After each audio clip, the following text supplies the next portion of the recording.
Pleasant evening to everyone. Thank you, Muki.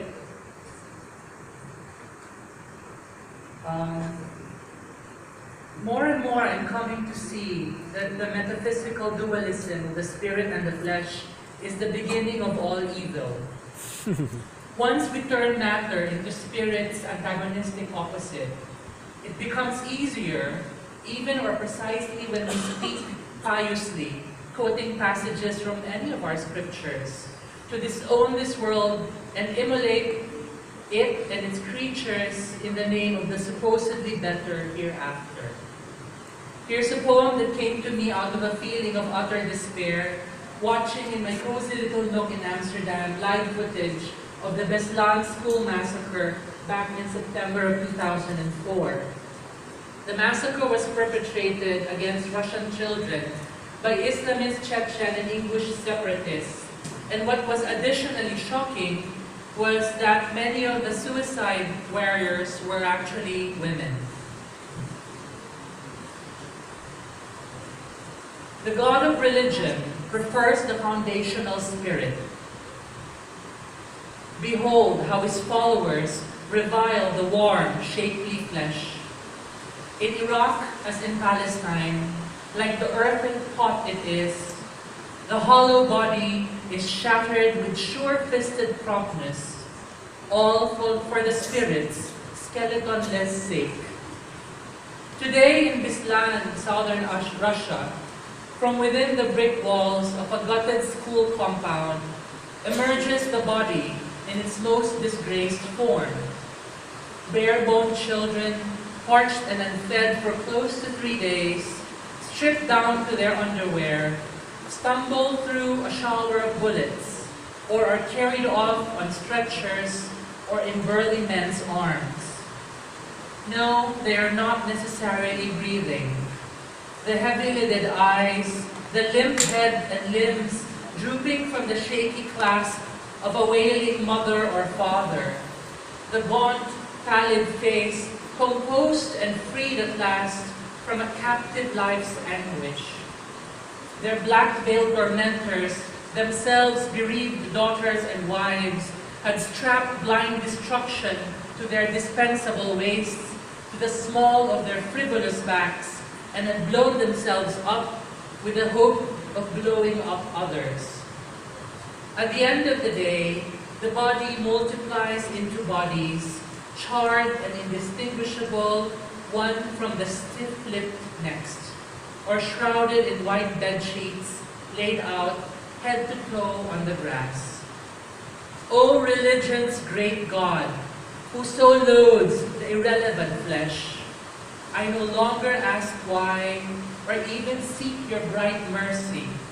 Instead, I beg you now to come in all your almighty fury and smite this dark world back to the fundamental dust. That's too dark a poem, I'm sorry. Can I read another one, not so dark? Is it okay with that?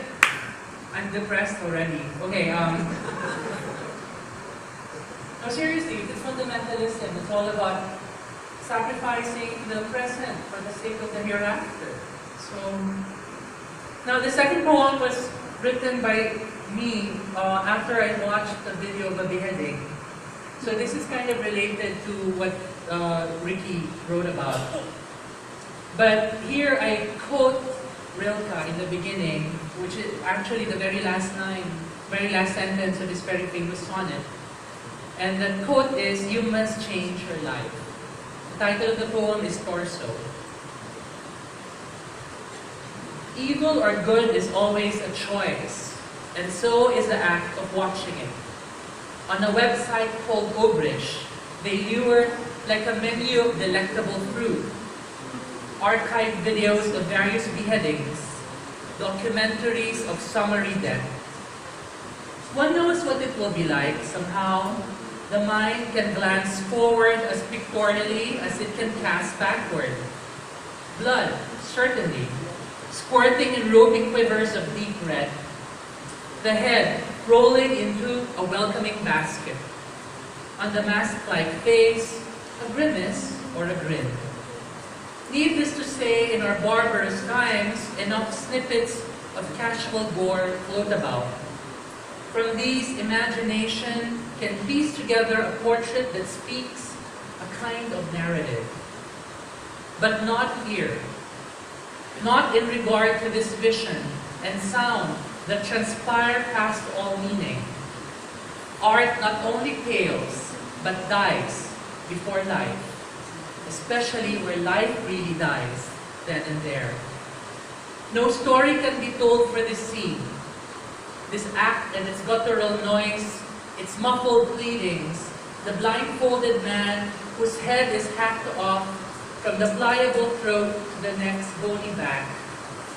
And yet, from this will to see the world as it is, one emerges inflamed, moved by a new passion, to wish away this truth to a far-off difference, a place estranged from here, a black planet of ogres. Secretly, one accepts that something of the self has emptied into the abyss. The old person one was has bled into extinction. And one recalls the poet, who beheld the quaint deity's headless form and saw, the broken thing alters the viewer, not the view. The hog-tied torso, changeless on video, is what it is, and one may not be. As with gods, so with mortals. Thank you very much.